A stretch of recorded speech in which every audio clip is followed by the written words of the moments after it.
All right. Welcome to this webinar covering Easy Insight and Zoom. We're going to cover kind of what the pre-built dashboard provides for reporting on meetings and webinars, some of how you can explore the data and drill into different things, as well as how you can build custom reports and dashboards on your meeting and webinar data. If you have any questions at any time, feel free to jump in and ask. To start with, once you've connected Easy Insight to Zoom, you'll get this pre-built dashboard. The first tab, Trends, shows you information for your meetings and for your webinars. So how many meetings have you had each month? How many webinars have you had each month? What's been the average duration of meetings for each month? And what's been the average number of participants per webinar for each month? Filters at the top enable you to pare it down to only look at data tied to a certain user or set of users in your Zoom account, and to adjust the time range. So looking at meetings and webinars fitting within this year, this month, this quarter, different combinations like that. The further tabs, for example, meetings, shows you for each host the set of meetings they've had, the meeting start time and end time, the number of participants, the topic, and you can click to view the participants tied to that meeting. The Meeting Participants tab lets you look at the different participants, how many meetings they've been part of, what's been the average attentiveness score as tracked by Zoom, and what's been the total number of minutes spent in meetings on Zoom. The meeting calendar shows you a calendar across your organization with what the different meetings have been. Again, you can click to drill in and pull up the specific details around the meetings. Now, the meat of this is going to be the webinar section.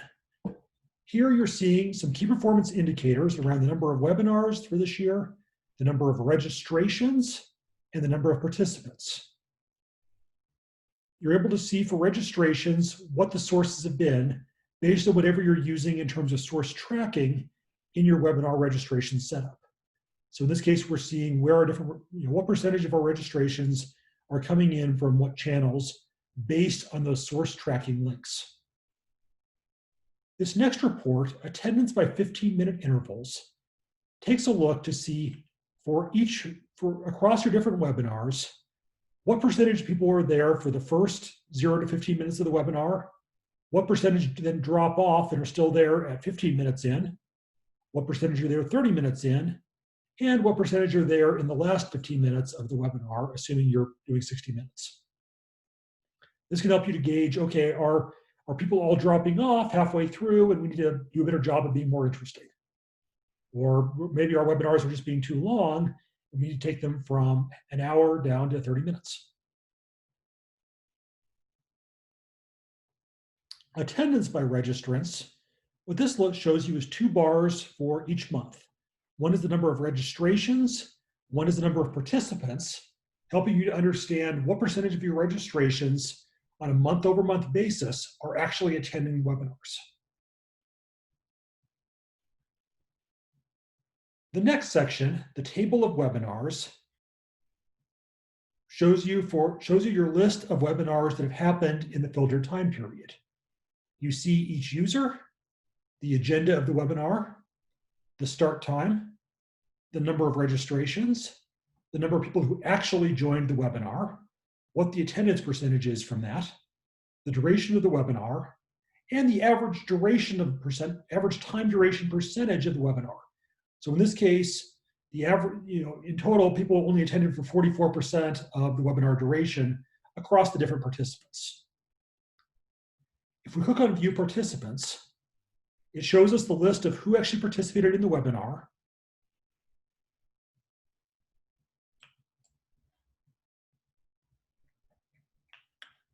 the Webinar Participants tab shows us the participant names, their email, the number of webinars they've attended, their average attendance score, and the number of meetings they've spent in webinars. the webinar calendar tab, just like the meetings, shows you your set of webinars. Again, you can click on one to pull up the details. You can click again to pull up the participants, and so on. Does anyone have any questions around the pre-built dashboard or anything there?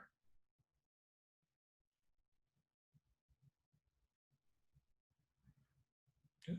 Does not appear we have any questions. So let's go ahead and jump into building reports on your Zoom data. So from your Zoom data source, click on Create and do Create Report. When you click on Choose field, you'll see the set of different folders available to you out of your Zoom data. So for webinars, if we open that up, we see agenda, duration, start time, topic, and so on. So if we click on agenda, then our different webinar agendas are added to the report. Now it's important that a webinar can recur. You can have multiple occurrences of a given webinar. This is what this webinar instances folder is. These are the different occurrences of a given webinar. If we do start time, then this will be the start time of each of those different occurrences of that webinar. If we then go further, open up webinar participants, these are the different fields around the participants in your webinars. So if we do webinar participant count, it automatically sums up the number of participants who attended each occurrence of that webinar. If we want to filter this data, we could click on the start time field, do create a filter on the field. Let's go ahead and choose range as an example here. We'll choose month year. By default, it filters us to the current year, so we're seeing January through December. We can adjust to look at only July and see the webinars that happened in July.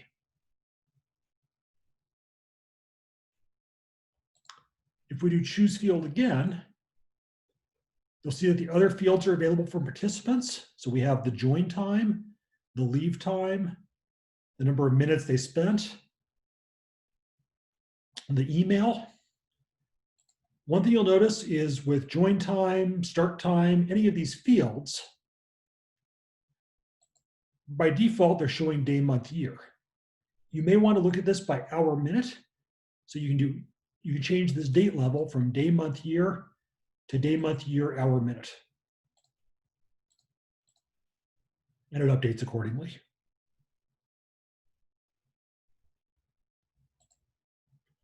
If we open up the webinar registrants folder, here we have the various information about the people who have registered for the webinar.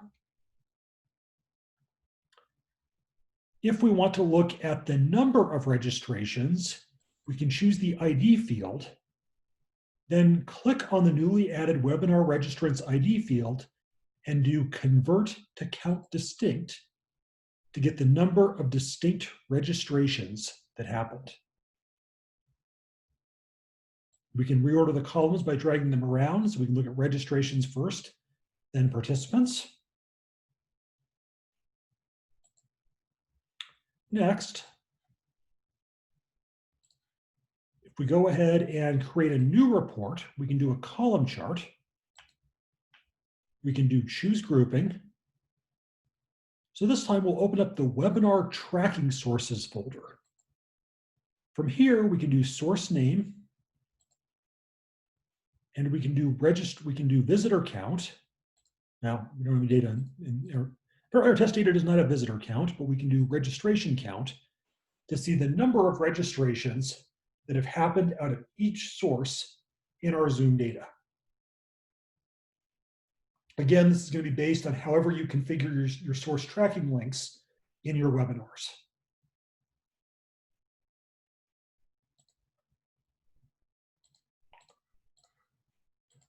Let's see, Same thing, same general approach applies to meetings. For meetings, you're going to have the information around the host, the duration of the meeting, the start time, the end time, the topic. You have your participants folder. So for each participant, you have the attentiveness score, the join time, the leave time, the number of participants, the email, the participant name. Meeting calculations and webinar calculations are a couple of utility folders. So in this case, it's providing a calculated field for meeting duration, as well as the hour of day the meeting happened on. And webinar calculations is providing just a calculated field for the hour of the day. So for hour of day reporting, these can help.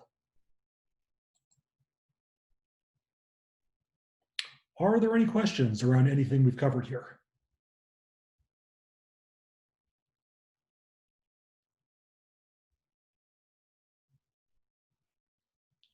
Well, apparently we this may have been a 15-minute webinar, not a 30-minute webinar, since that kind of covers the integration with Zoom. Before we go ahead and end this early, are there any other questions before we drop off?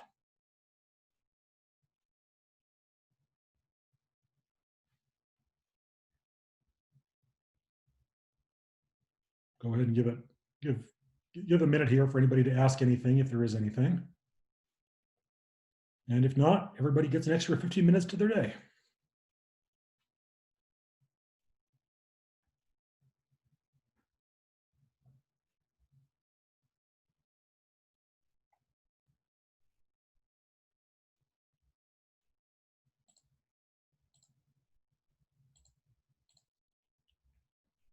All right, well, I guess there's no questions.